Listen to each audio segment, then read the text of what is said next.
नमस्कार दर्शकों, पवित्र आसमानी किताब कुरान शरीफ का ज्ञान हजरत मोहम्मद को इस्लामिक कैलेंडर के अनुसार रमजान के महीने में प्राप्त हुआ था। इसलिए इस्लाम धर्म में रमजान को एक पवित्र महीना माना जाता है और यही वजह है कि रमजान के इस महीने में मुसलमान भाई बहन कुरान को पढ़ते हैं, रोजे अर्थात उपवास रखते हैं, जकात अर्थात गरीबों को दान देते हैं और कुरान का ज्ञान देने वाले अल्लाह को कादिर अल्लाह मानकर उसकी इबादत करते हैं। लेकिन आज के हम अपने इस वीडियो में रमजान के मौके पर आपके सामने इस्लाम धर्म में फैली भ्रांतियों का खुलासा इस्लाम धर्म की पवित्र पुस्तक कुरान शरीफ अर्थात कुरान मजीद से करने वाले हैं। तो आप सभी से निवेदन है कि वीडियो को अंत तक अवश्य देखिए। भ्रांति नंबर 1, मुसलमान भाई बहन मानते हैं कि जिस अल्लाह ने हजरत मोहम्मद जी को कुरान शरीफ का ज्ञान दिया वह हमारा कादिर अल्लाह है, जबकि संत रामपाल जी महाराज पवित्र आसमानी किताब कुरान मजीद से बताते हैं कि सूरह अस सजदा 32 आयत नंबर 4 में लिखा है कि वह अल्लाह ही है जिसने आसमानों और जमीन को और उन सारी चीजों को जो इनके बीच हैं 6 दिन में पैदा किया और उसके बाद सिंहासन पर विराजमान हुआ। उसके सिवा न तुम्हारा कोई अपना है, न सहायक है और न कोई उसके आगे सिफारिश करने वाला है। फिर क्या तुम होश में न आओगे? साथ ही कुरान का ज्ञान हजरत मोहम्मद पर उतारने वाले अल्लाह ने सूरह बकरा 2 आयत नंबर 255 में कहा है कि अल्लाह वह जीवंत शाश्वत सत्ता है जो संपूर्ण जगत को संभाले हुए है, उसके सिवा कोई खुदा नहीं है। वह न तो सोता है और न उसे ऊंघ लगती है। जमीन और आसमान में जो कुछ भी है उसी का है। कौन है जो उसके सामने उसकी अनुमति के बिना सिफारिश कर सके? वह प्रत्यक्ष और अप्रत्यक्ष सब बातों को जानने वाला है, या वह जान सकता है जिस पर वह अनुग्रह करे। उसका राज्य आसमानों और जमीन पर छाया हुआ है और उनकी देखरेख उसके लिए कोई थका देने वाला काम नहीं है। सब एक वही महान और सर्वोपरि सत्ता है। यही प्रमाण सूरत फुरकानी 25 आयत 52 से 59 में दिया गया है कि ए पैगंबर, तुम काफिरों की बात न मानना, क्योंकि वे कबीर अल्लाह को नहीं मानते। उनका सामना अर्थात संघर्ष मेरे द्वारा दी गई कुरान की दलीलों के आधार से बहुत जोर से यानी दृढ़ता के साथ करना, अर्थात वे तुम्हारी न माने कि कबीर अल्लाह ही समर्थ अर्थात कादिर अल्लाह है, तो तुम उनकी बातों को न मानना। यह कबीर वह कादिर अल्लाह है जिसने सब सृष्टि की रचना की है। उसने पानी की बूंद से मानव स्त्री पुरुष उत्पन्न किया जो इस अल्लाहु अकबर को छोड़कर अन्य देवों व मूर्तियों की पूजा करते हैं जो व्यर्थ है। वे साधक को न तो लाभ दे सकते हैं न हानि कर सकते हैं। वे तो अपने उत्पन्न करने वाले परमात्मा से विमुख हैं। और ए पैगंबर, उस जिंदा जो जिंदा बाबा के वेश में तेरे को काबा में मिला था, उस अल्लाह कबीर पर विश्वास रखो जो कभी मरने वाला नहीं है, और तारीफ के साथ उसकी पाकी बयान करते रहो। वह अपने बंदों के गुनाहों पापों से अच्छी तरह परिचित है, यानी सत्य साधक के सब पाप नाश कर देता है। कबीर अल्लाह अर्थात अल्लाहु अकबर वही है जिसने सर्व सृष्टि की रचना 6 दिन में की, फिर ऊपर अपने निज लोक में सिंहासन पर जा विराजा। वह कबीर अल्लाह बहुत रहमान है। उसके विषय में पूर्ण जानकारी किसी बाखबर अर्थात तत्वदर्शी संत से पूछो, उससे जानो। दर्शकों, बाखबर संत रामपाल जी महाराज द्वारा कुरान मजीद के बताए गए उपरोक्त प्रमाणों से सिद्ध हुआ कि 1. कुरान शरीफ का ज्ञानदाता जिसे मुसलमान भाई अपना अल्लाह मानते हैं वह कादिर अल्लाह अल्लाहु अकबर यानी पूर्ण समर्थ परमात्मा नहीं है। 2. मुसलमान जिसे अपना अल्लाह मानते हैं उसे उस कादिर अल्लाह की जानकारी नहीं है।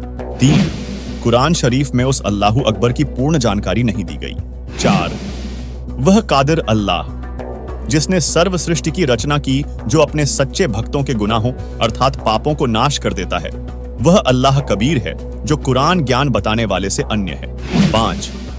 इससे इस्लाम धर्म का अल्लाह को बेचून अर्थात निराकार मानना भी गलत सिद्ध होता है, क्योंकि जो सिंहासन पर विराजमान होगा वह निराकार थोड़े होगा। 6.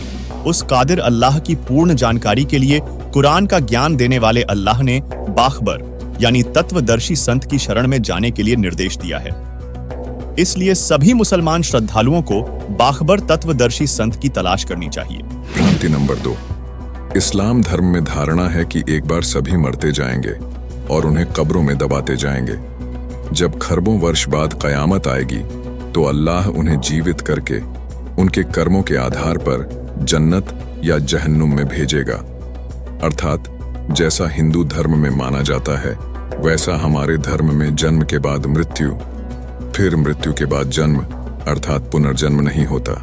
जबकि बाखबर संत रामपाल जी महाराज पाक पुस्तक कुरान मजीद से बताते हैं कि कुरान ज्ञान देने वाले ने कुरान की सूरत कहफ 18 की आयत 47 और 48 में कहा है कि पृथ्वी तो रहेगी, उस पृथ्वी को तुम देखोगे कि खुला मैदान पड़ा है, उसके ऊपर के पर्वत व अन्य रचना नहीं रहेंगे और सब लोग परमात्मा के सामने अपने कर्मों का फल प्राप्त करने के लिए पंक्ति में खड़े होंगे।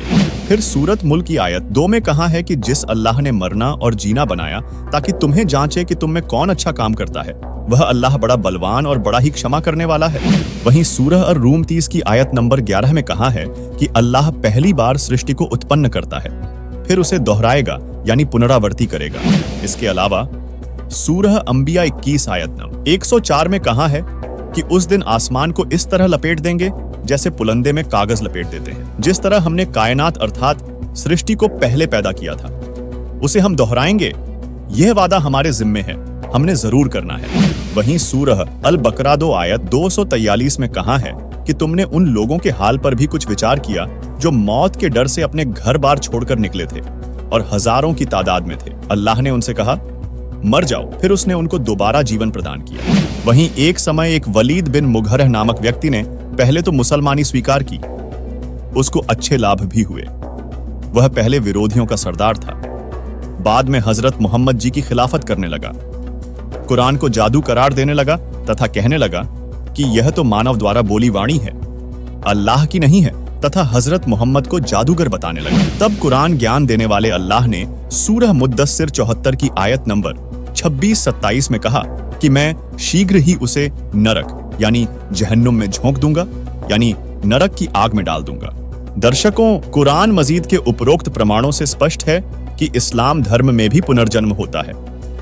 इस्लाम धर्म में जो धारणा है कि एक बार सभी मरते जाएंगे और उन्हें कब्रों में दबाते जाएंगे, जब कयामत आएगी तो उन्हें जीवित किया जाएगा, यह एकदम गलत सिद्ध होती है। क्योंकि यदि कयामत तक कब्रों में ही रहना होता तो कुरान ज्ञानदाता यह नहीं कहता कि मैं उसे शीघ्र ही नरक यानी जहन्नुम में झोंक दूंगा, या जैसे मैंने पहले पैदा किया था पुनः यानी दोबारा पैदा करूंगा।